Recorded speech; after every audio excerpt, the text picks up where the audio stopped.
Welcome, YouTube. This is John McConnin. How to sell your home for 2 to 5% more, almost guaranteed. Now, I would guarantee when you see the second part of this presentation, you will see why I feel like I should have said guaranteed, but the lawyer in me won't let you. But let me get right into it. So, if I can pull up my presentation. Now, I started this before, but I did get interrupted by a phone call. I was expecting an important call. It was actually a salesperson. I apologize for anyone who already saw the previous start. So today I'd like to show you a three-step formula that has always worked really well to sell homes for 2 to 5% more than traditional real estate agent techniques. If you wait a second, I'll wait while you grab a pen. But I don't think you don't even need to really write this down if you have a pretty good memory. So think about this scenario. What if your home were seen as a major buying opportunity by the most motivated and qualified buyers in your marketplace right now? Now, if after 3 to 21 days of marketing, your home became subject to a bidding contest by 3, 5, 7, or more of these motivated buyers? What if instead of a listing price, which incorrectly sets buyers' expectations, I've done enough of these to know that buyers hate to go much above that listing price because they're thinking in their heads. These sellers already said they'd sell it there. And the motivated buyers or the strong buyers, they're like, I just don't want to deal with these sellers. They don't know what they want. And the strongest ones walk away when you start getting more than a token amount above that listing price. Happens very, very frequently. So what if instead of doing that, you used a starting bid or a starting offer? Think about how much higher your results could be. I've already gotten ahead of myself. And so what if your final selling price could be far higher than the listing price you and your realtor would have chosen? Because remember, that final price has nothing to do with the price that's in a realtor's mind or the price that was in the appraiser's mind or really past comps. We've seen that in this market. There are periods of time where the market just takes off. There are houses that are sometimes just right for this particular buyer. One of the buyers wants to live there because they want to walk to the school or the club or the pool or their grandmother's house. And another buyer wants it for the view. And prices can go far higher. Now it is, that's the alarm I said.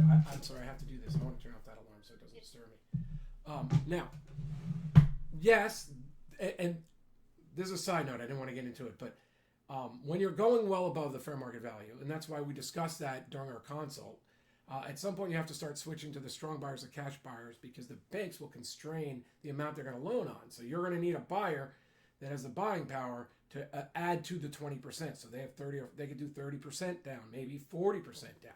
So at some point you have to evaluate the offers and be prepared to realize your highest bid may be not as good as that second highest bid from a buyer that could be a substantial cash position. But that's an inside tip we would talk about normally during our strategy session, our free strategy session that I'll talk about later.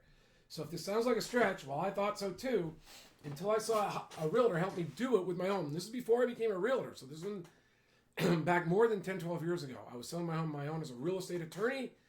I followed the best practices. I had helped mortgage brokers and realtors in court. I defended mortgage brokers. I was very familiar with the contracts. Couldn't get the home sold. I brought in a realtor. He said, well, this is what we can do with your method. I've done it once before. It worked great then. I think it'll work even better now. And we not only we sell I was willing to sell my price for one price. We not only covered the 6% more in real estate commissions, we've got even more than that. So I was so impressed by that realtor's business intelligence. I said, this field is filled with some smart people, not all of them, but some. And I was like, and he helped me so much. I want to help others the same way. So since then, I've sold over 200 homes as a real estate broker. I've helped dozens and dozens of buyers and sellers purchase and sell homes as a real estate attorney. If I can't do the the AVID, which is the visual inspection that realtors are supposedly ethically bound to, and I know real estate attorneys, even though I know it's not necessary real estate, I wouldn't want to get sued if something happened, if I hadn't seen the property. So instead of being a buyer, an agent, many times in other locations outside of Southern California, I function as a real estate attorney, but I review the contracts and the disclosures and everything else with the seller. Now, outside of California, I've referred properties all over the country, and I've helped them in matters not related to the purchase and sale of real estate, but I've been a coach. I'm very careful not to violate the laws, but I've helped people all over. And I have also been selected by the California Association of Realtors to train realtors on multiple offer strategies, and negotiations. For instance, you can use the forms, or you can do a better job in the forms. You can go highest and best, which I've seen people talk about on the internet, or you can do it a smart way. We go over that in our strategy session. And I've talked about it in other videos. I'm just trying to keep this short enough. Every experienced listing agent in California right now in this market knows multiple offers are commonplace. In fact, last year I had videos. 2/3 of the sellers last year received multiple offers across the whole state of California.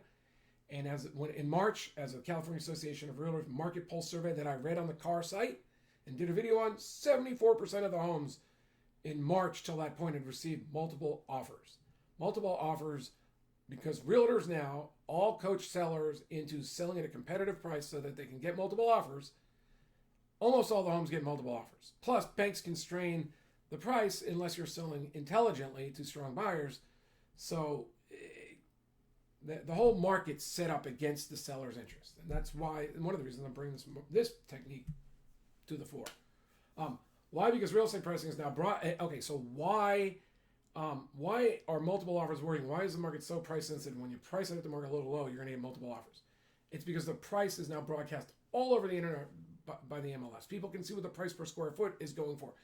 I went online when I was working with my wife. I wasn't using my own website. I went online to realize homes in my particular area, because there's a mixture of homes that were old and homes that were fixed up. The fixed up prices, homes might have been going $425 a square foot, and of course as they get bigger it goes down a little bit.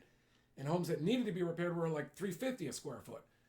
You can do that pricing data online. So the more motivated buyers are, the more informed they are about price. And then I also looked to my wife when we were looking to buy a home within a mile of where we lived. She wasn't using my website, which is one of the reasons why I downgraded the IDX on my website. She was checking 5 or 6 different places. She was making those calls and started talking to like on Zillow. She'd call up, ask questions, and the buying agent they sent the referral to was acting like the listing agent until she realized they didn't have the information she was asking and they must have been making it up. And I said, they're not necessarily the listing agent. So, but buyers know price. They know opportunity. They're seeing the most motivated ones have already realized the market's competitive. And when they see an opportunity, they jump on it. And that's when multiple offers come in the first or second day. So now, not everybody realizes that that we're already in I'm talking about a specific real estate auction model where I've set up the rules so that the seller does not force to sell. That's what we're going to be discussing in a few minutes. But every home, and just about every home, is being sold by an auction model.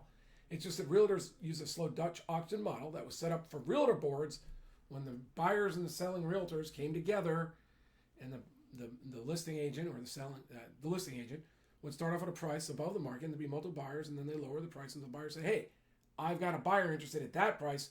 Let's see if we can come together on the other terms." So it was a slow Dutch auction method with a negotiation component. We all know about slow Dutch auctions. They're like the flower markets in Amsterdam, where the buyers are here and the price comes down, it ticks down in certain increments, and it's a test of wills against the buyer until one buyer jumps up and says, "I'm willing to pay that price," because they didn't want to see those auctions. Those flowers go down another tick because other people might be there. So in that way, a slow Dutch auction, where you start off above the market and you tick down, sort of assures the seller that at least at that point in time, that was the highest price to pay. Now, a month later, there may be more flowers on the market, so the price might be down, or there might be fewer flowers, and the price might be up. But at that point in time, that was the maximum that could be extracted from the market right then for that cart pallet of flowers. Similar to homes. If you start off above the market and come down with the realtor model over a few week period of time, because you got to get that information out there each time that you lower the price, let's say within a few days, eventually you're going to come down to the price and there's going to be a buyer there. But what real estate agents are doing is they're starting off below the market and they're getting multiple offers in, but then we have no assurance that the price is going to go up to where the seller wants them to go up. I've gotten so ahead of my slides. Let's see if I can catch up. So that's traditional real estate methods, the same Dutch auctions being used today. So think about this: the point of the Dutch auction market is to create a test of wills between the buyers. But what if the flower auction started at a price below the market? Wouldn't that be silly? Auctions work to find the buyer and the seller, but the question is, for whom is the auction, that model auction, working best? For real estate, who is winning when you set a listing price below the market and creating multiple offers in the first few days? A price where I've gotten so many calls. This is part of the reason for this. I've gotten so many calls from buyers saying, we had multiple offers the first day, and when we raised the right price, my listing agent chased all the buyers away. And I'm telling you that's because, one, the listing agent may have not had good communication skills and may not have been a good representative, may not convey a sense of the fair project. But the sellers still want to get the price way up there, and they, whether it's through 5 rounds of bidding, or changing their minds. I mean, I've seen it all. But so many times the buyers get chased away. So now listing agents, all having the experienced ones having witnessed this, say, look, we can't jerk around too long. Let's have one round and we'll go final investor. Let's go one round and this. But the strong buyers, the ones you really want in there, don't like it when you start trying to go well above the listing price. Now, it can happen once in a while. But that's my point. The buyers are winning when you set the price below the market, and someone else is winning.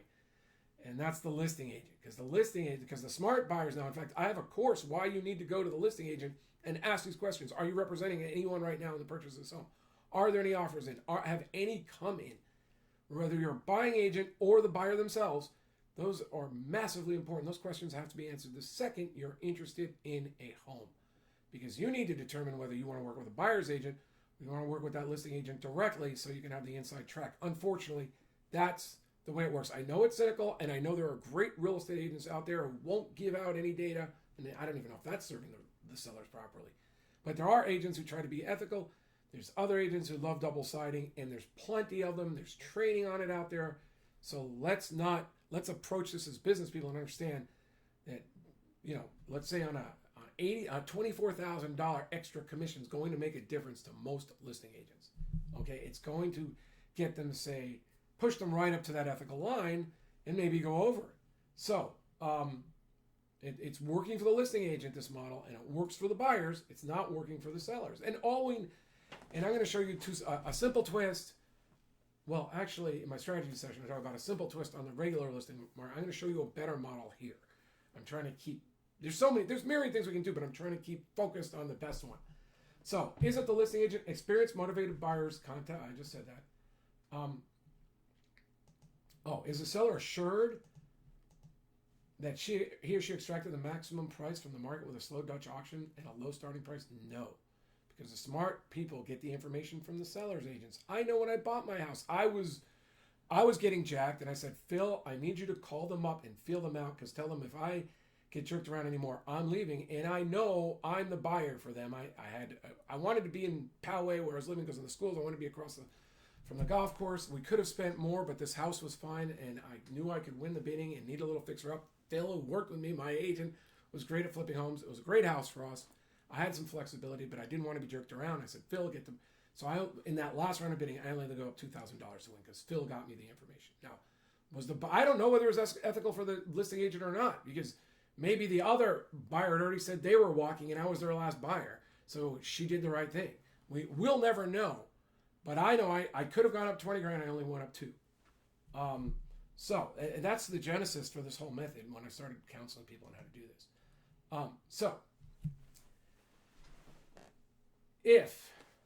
Now, here's the next question. So where's the 2 to 5%? In addition to you being able to get more money the vast majority of time using this method than using the realtor method, because this method's designed for you to do it, and we'll be getting right to the method in a second, I want you to consider something else. If the price is low enough to stimulate multiple offers, why are you compensating buyer's agents 2 to 3%? Well, I'm going to tell you why.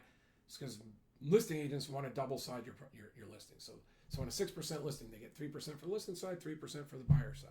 They're like, if I can talk these people into selling this home, giving 6%, 3% to the buyer's agents, I've got a 10 to 90% chance, depending on their marketing methods, of double siding this transaction, making double commission. You do not need to compensate buyers, agents in this market when the information is all over the internet.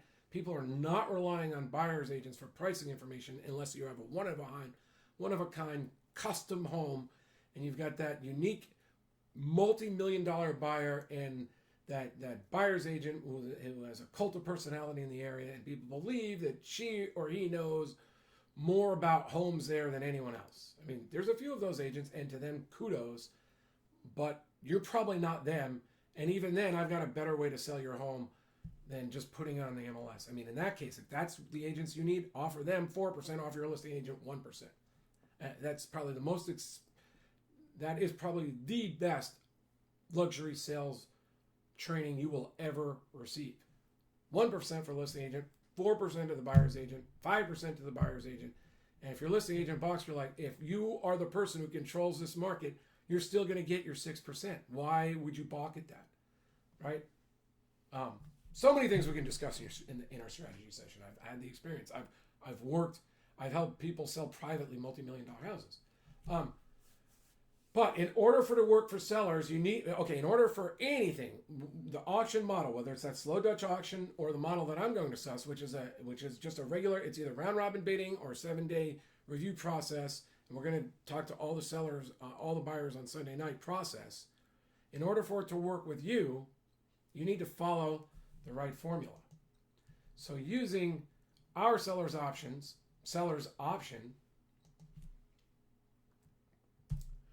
real estate auction methods, sellers get to extract the maximum price from the market, and the seller gets to make a decision, either accept the market and proceed as a typical real estate sale. That's one of the things we emphasize on marketing to the buyers. This is just a regular sale if you become the winning bidder, or decline the market with no obligations to the buyers, to the bidders. You could either try again next weekend, you could go on the market with a traditional real estate agent, or you could just hold. You could do anything. I mean, that's the point with this method. It's your option whether you want to sell, and technically, I suppose if the price came in a little low, but you liked one of the buyers, if you're worrying me, I just call them up and say, hey, this is what we're looking at. Are you interested? So there's really 3. Again, I was trying to keep it simple when I made the slides. So how cool this? Okay, so this is the part that I guess I can only convey. I love multiple offer situations. I love executing them well for the seller. I like even that the strong buyers, the smart buyers, have a chance to win. Everything about watching the market work is beautiful. And when you do it properly, it's elegant. The strongest buyer, and you can determine strongest buyer, you can customize your needs. Like if you need to sell in 14 days for cash buyer, we can make that part of the auction. But everything about this process lets the cream of the crop, the strongest buyers, the most motivated buyers, rise to the top. And they rise to the top because we've set their expectations well and we've given them confidence the process is fair, and we end their home search pain. We're saying if you want this home, on Monday you're going to be exclusively negotiating with the seller to buy this home. That's why you want to be the winning bidder. It's just such a beautiful process. Now, I've used variations. Like I've had a variation on that process for 10 years, and hundreds of people have bought a home that way, and it's just as elegant. I'll just tell it right now. We discuss more in the strategy session, but instead of having round robin bidding on Sunday night, we just say, hey, look, we have an offer, but we've told people after the open house this weekend, we're going to review their offer and the other offer. So if you'd like to make an offer now, and this could be 7 to 10 days, it could be 21 days out. If you'd like to make an offer, we'll be reviewing them all on Sunday nights. We're going to let you know where you stand, and we'll give you an opportunity to purchase the home if you're a buyer or if you are motivated. Now, I have other techniques that come about from experience, from taking phone calls from failed auctions, from training people, from getting agent calls, from doing, as I said, this many dozens and dozens and dozens of times myself. I advise most of my sellers, as long as we haven't made rules that exclude this, so we have to do this properly, I advise them to take their strongest buyer, put them on the side, and let the other people compete against each other. Let that seller know, let that strong buyer know, we really like you've got the strong buyer. You're only going to go through one round, if that's okay with you. And then we let the other ones fight it out. And that one with the strong cash position, or the motivated buyer, or the really intelligent agent, we keep them apprised of the situation Through the other ones, we communicate directly and clearly and explain what's going to happen, and we set that process in motion. Now, it's also an elegant process. This one I think is better, but, well, frankly, because you need a strong agent who knows what they're doing with the other one, because you're negotiating with the buyers, you're making judgment calls with the buyers, whereas in this process, if you set it up clear and transparent for the buyers negotiate against themselves. That's the beauty. That's the magic of this auction. The buyers do the negotiating. You don't tick them off. They're in or they're out. And there's no second commission going to a listing agent, so you can tell that to the buyers. You won't be end around. There won't be self-dealing by the agent because our agent is not going to be compensated for bringing in the buyer. This is the strongest buyer wins. You're going to have the opportunity to negotiate, but it's non-binding your bid, but you're just showing us, hey, this is where we'd like to be. This is where we're willing to be if we get all the terms right. And you may have set the terms ahead of time. So buyers have confidence in the process. There's no listing price working against you. And, let's see, I don't remember this slide. Oh, and either way, as I just showed you, you're negotiating price. It's either you're negotiating the price with buyers sort of one at a time or through buyers agents and realtors, or you're letting the buyers agents negotiate against each other. I like it because a buyer's agent, the buyers understand it when they're negotiating against others. That all they have to trust is that is in the round robin process that, hey, the new offer is here. Would you like to beat it by $1,000? Yes or no? And it's just so simple because they're like, what if I say no, what am I out?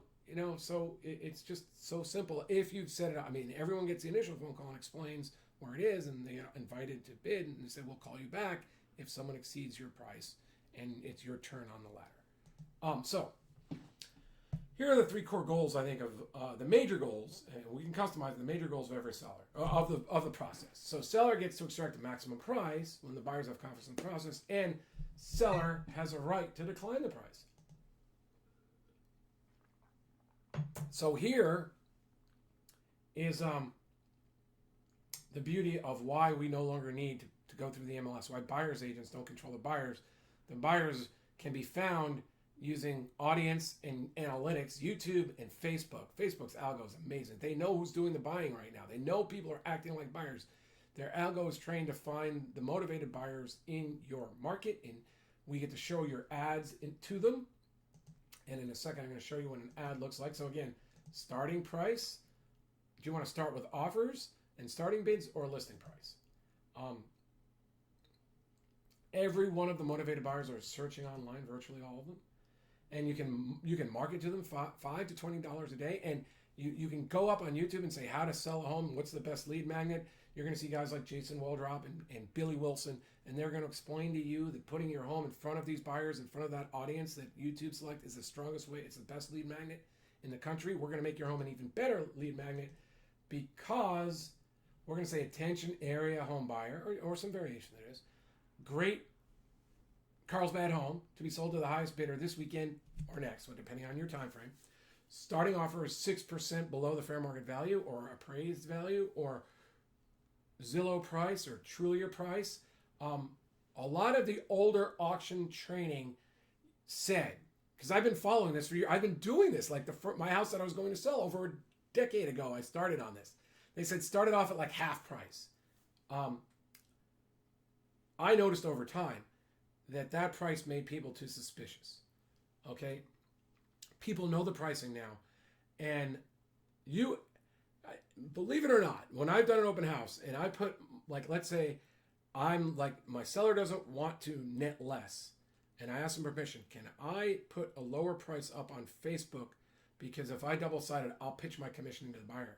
And they say yes, and then with the MLS, I have to say it's a variable commission or something like that.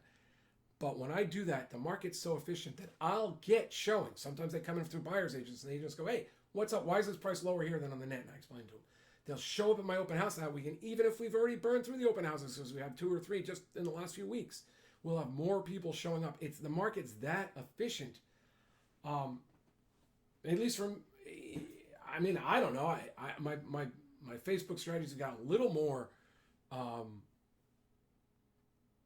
efficient over time, but you You can even boost. It's not effective. It's not the most effective way, but you can make a nice post in your house, explain what's happening, and boost it in your area. You're going to get people. I believe you'll get people to your open house. Now, I do it better than that, but it's that efficient. Now, you also are going to put the home up on Zillow, Trulia, Craigslist. I like to do local marketing if signs are allowed, and that increases. It takes 4 or 5. Well, it takes some days to get the signs made, so that's optional, not necessary. And then what you're doing is, like, I would say, in the ad, I'd say bids are for the opportunity to negotiate with seller exclusively on Monday. Bids are not binding on buyer or seller. But for more about our rules and for more information on the home, do whatever. Now, if you're familiar with lead forms on Facebook, you can say click the lead form. YouTube's about to bring out lead forms. I'm starting to see them, but I haven't been able to access it yet. You can drive them to a landing page. I use a ClickFunnels for a single property website. If people are interested, I can put a link in this video eventually. If you're seeing this on YouTube, just say ClickFunnels, please. It's a single property funnel. I have the rules on there. You send people to them. Say if you like more information, I think you get the idea. The point is that the buyers are going to find you out. They're motivated. I like to have one of the keys. There was a study that found sellers sell their home for much more when you eliminate buyer objections ahead of time. It's sort of like the risk reversal idea in marketing. So I like to have the disclosures prepared ahead of time. That's one of the key things. It helps with the selling price, whether it's an auction method or regular sale. I like to offer home warranties. I like to put the auction rules in there. I think you want to have a sample offer out there so the bidders can just be sure this is how it's going to happen. This is what I'm bidding on.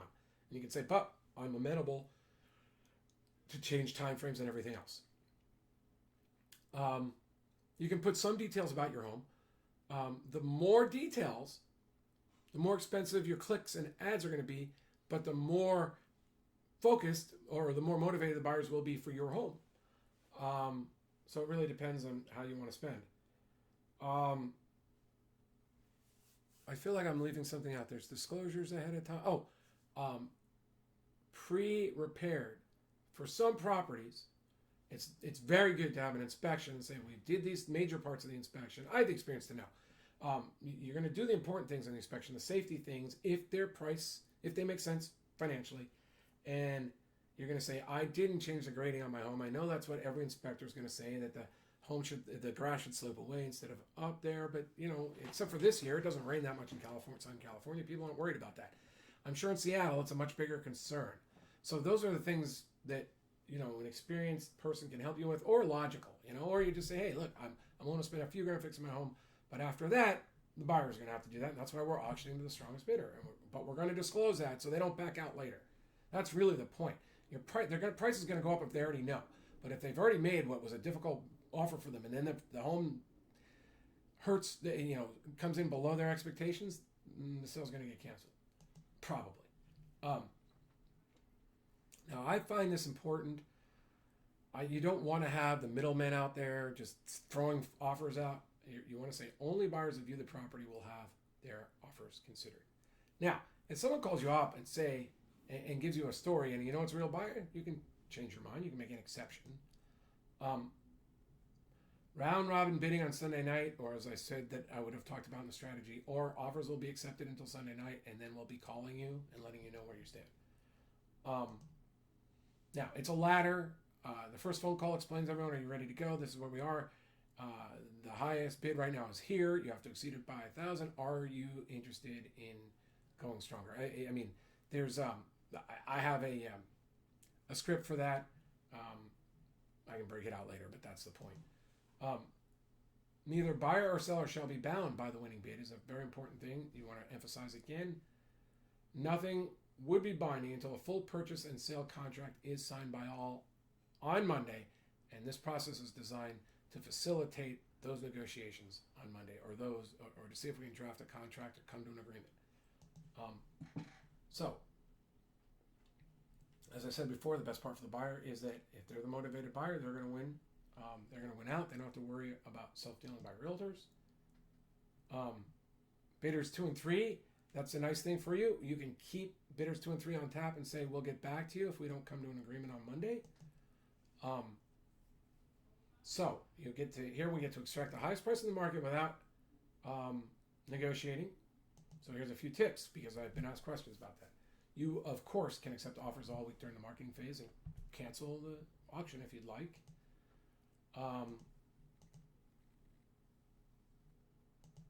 Part 2. Oh, I thought I had 2 things in there.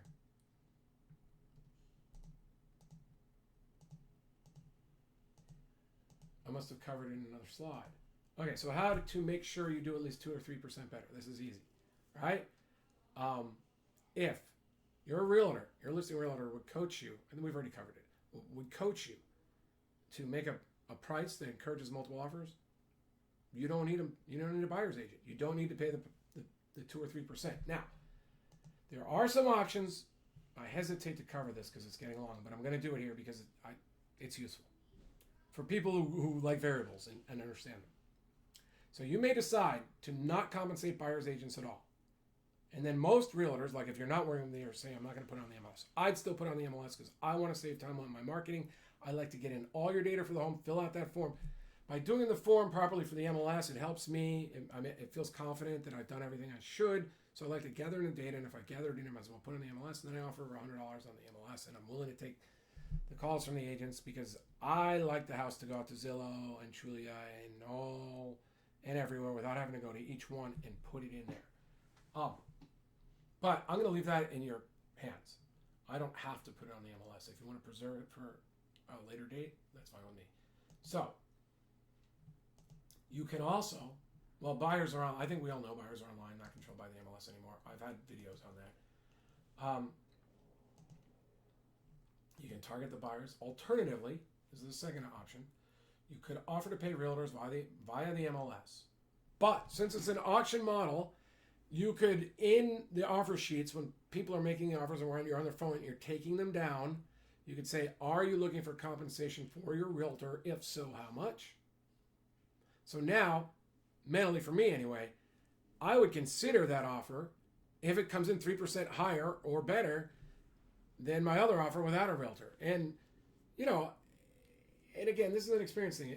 Like if the realtor's buyer is also really strong and I know they're going to close, I might go with that buyer, even if it's only 2.5% higher, because I think there's a 99% of a close above the market, and they're not really that dependent on loans. And I'm, in a way, happy to compensate that agent for bringing me such a strong buyer. And an even better alternative is, and I know I can't say this is why I'm saying this for everybody. Some MLSs have a problem with the auction model and want it to be a hard auction because they're trying to get around this, but they're getting sued now and they're in the media. I don't think any MLS is going to give a realtor a hard time. And certainly my MLS, if you're in the Sandacore or Orange County, I'm going to push for this. I would say, look, if you're not letting me advertise this as an auction, I'm going to put in a $100 compensation to the realtors, and that's what I will pay. And if they call me up and say, but I have a strong buyer, or their buyer comes and they still want to represent them, I'll say, well then, on our form here, it says that every buyer needs to fill out, I'll fax it to you, how much compensation are you seeking? So it's a subtle twist. One is put it on the MLS at 2.5 or 3% and figure it out. The other one is put it on there for $100 and make them prove to you that they've got the stronger offer. We can discuss 2 or 3. I at times I felt step 3 is better. Other times 2. I think it really depends on your local MLS rules. Like if you're just watching this and you're somewhere else, you're gonna probably have to do the research. So now that was the core point of the training. At this stage, I'm going to talk about how you can work with me in my full service capacity. There are other ways to work with me, but for now, you're going to have to call me up on the phone and set a strategy session. So Okay, so if you click the link below to set up that strategy session, we can call or we can Skype. It's going to be your option. As I said, 7, 10, 21 day marketing period, that's what we discuss. You hold a big open and take offers, or we take bids, or we do both. Then we review and rank the offers. This is important when we're setting it up. I want us to be clear about which offer is going to net you out the most, and then which one might have a good, strong cash position. And we're going to suss that out on the phone if need be, depending on your needs. And we might even set up the sample offer to explain that what we're trying to do is buy another home, and we need a buyer who can get the process rolling with their lender and be ready to close in 14 or 21 days, or be a cash buyer. This is all things that we discuss on the phone about your needs. If this could be easily tailored for everyone, let me take that back, because I suppose eventually we could put out a course that works for 80% of the people, right? So then we begin the round robin auction process, or the other one we discussed. We go up the ladder, we've discussed that. And when you have constantly extracted the maximum price from the auction because the bidders have risen up, you may decline the offer. We make sure in all the materials that there's no doubt about that. We are going to avoid liability for you having to sell, unless you want to. And then, if you do, we invite the winning bidder to enter into contract negotiations with us on Monday. Now, again, price could change. Maybe it could go higher. We're going to talk about time and timing, and we're going to suit your needs. Hopefully the buyer's on board. And, if you really like the buyer, you really like the price, maybe you'll negotiate. Maybe you'll agree to some of the buyer's requests. So, now remember, we still have a backup. This is the beauty of this. We still have a very fresh, very recent backup buyer or two. So now, for everyone's sake, I suggest we use the standard realtor purchase and sale contract. There are other contracts, but I like the California ones. I'm very familiar with them. Other people, it will give them confidence to know. I'll explain to buyers, that's the next part, but I'll explain to buyers that they still have a right to inspection. If you agree that they do, they'll still have a right to a financing contingency if you agree that they do. And we'll set up the forms that way to mirror the sample offers that you'd like. So, buyers know they can end their home search pain. You reap the benefits of a truly competitive bidding process, using a model designed to maximize the net proceeds for you, not maximize commissions for the realtor. And remember, auction process, you retain the flexibility to decide to sell or not. And finally, you have this is the beauty of it. You have the satisfaction of knowing. I must have spelled that wrong, right? Satisfaction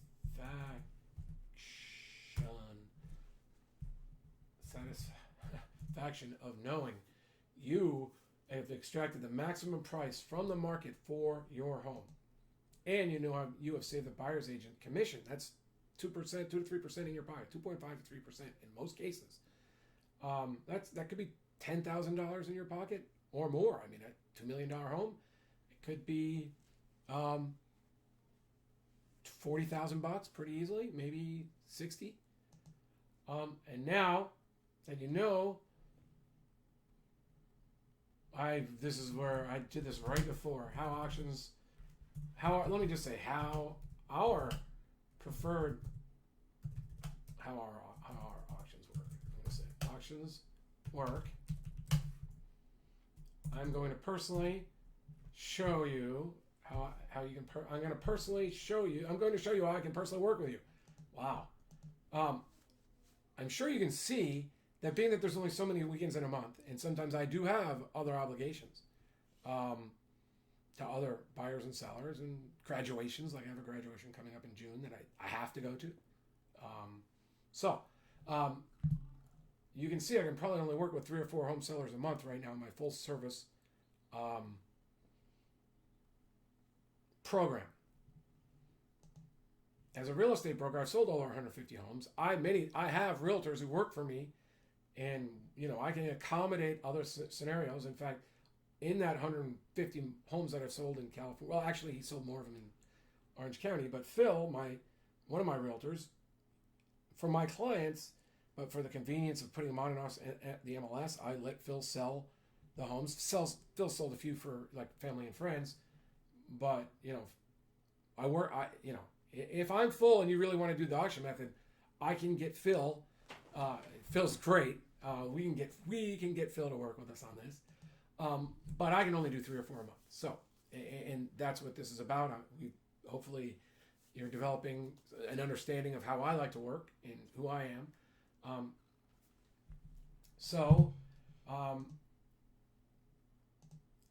Let's just get to the point. Right below here, there's a link for my seller's breakthrough strategy session. Now it's a 30-minute session. You click the link, you pick a time. If none of those times work, because most of them I set up during the business day, and I know people want to do things before hour, pick a late date, like 4 or 5 days out, and in the questionnaire that comes, when I say anything else, just say, hey, I need a time. Give me 2 or 3 times in there where it's good. I'll confirm that I'll call you that time. I get up early with my wife, so before the market's fine, after the market's fine. Saturdays and Sundays can work if I'm not doing an open house or I'm not doing a family obligation, so we can work it out. I've spoken with people on Saturday afternoons. Now this strategy is for the decision makers. I don't want to spend 30 minutes. I mean, that's what the point of this video is. I don't really want to spend 30 minutes with people who still have to talk. Well, if your other spouse or your friend or somebody else is going to make the decision and not you, this discussion is really not for you. Let's just make it a phone call. Let's not book a strategy session. Or book the strategy session, but just say you're not the decision maker, so can we do it in 5 minutes? Here's my number, and I'll call. It'll be a short questionnaire. I can do a call or Skype with you, and then we can really start working together, figure out how to accomplish these things. During the session, 1 or 2 things can happen. Either we work together, and that's okay too, or we don't, and that's okay too. And tell you what, because I really I like to have a win-win all the time, constantly. If you set up a strategy session, and this is why I wanted to work with the decision maker, and we determined that this process isn't great for you or me, but you're interested in saving $5,000 or $10,000 on realtor fees, I've never had a referral refused. We can refer your sale out to any listing agent in the country. I can act as a consultant in California, can act as your lawyer, and I can say, hey, look, we've got the seller. I've already talked to them about everything. This is the process they want to go with. We've figured out you're the person because either I've done the research to help find one of the best listing agents for you, or we're calling a family member or a friend, but you want someone to oversee it. And I'd say, are you willing to share a referral fee with me? Now, we can get 1.5. We can get half the listing agent's commission usually, which would be half of that one side. Sometimes we can get more. We can, if they double-side it. But 1% is never, ever refused. I mean, agents are trained to accept referrals. So I can say 99% of the time, we're going to be able to get you, we'll share the referral, but we'll be able to get you $5,000, $10,000. It's happened before. Many times, my brokerage and myself, we've referred out, people already work with me, and I refer it out, and I get to keep the money. I don't even share it. I've referred out plenty of listings, and I've gotten up to sometimes more than half. So it's not a new part. It's probably one of the oldest parts of my business. It's really easy. So if you're just interested in that, set up the strategy session and just tell me in that box, hey, I'm interested in that referral. I'd like to have you oversee the transaction, and I'd like to have $5,000 back or 1% back, and we'll figure it out. So there's a no lose for people who really are interested in selling their home or buying one. I mean, you can just put that in there. So go ahead and set it up. Please note, if I already said about the time, if you don't see the time you like, let me know. So if you feel like this is right for you, go ahead and set up a strategy session right now. Fill out the questionnaire. You'll see further instructions about how to prepare for a strategy session on the thank you page. And thanks. My name is John McConnin. This is at winnerscheck.net. As of now, there's always sort of a questionnaire at McConnin.com. So just go. I don't know why I'm doing that. Just go to winnerscheck.net. I'm a California attorney and a real estate broker. My office is in Rancho Bernardo, California. I've sold homes all over California. I can refer them out all over the country. Thank you for your time. I really appreciate you listening. I'm really excited to bring a better method to you, or at least make you aware of it. So thank you, John McConnin.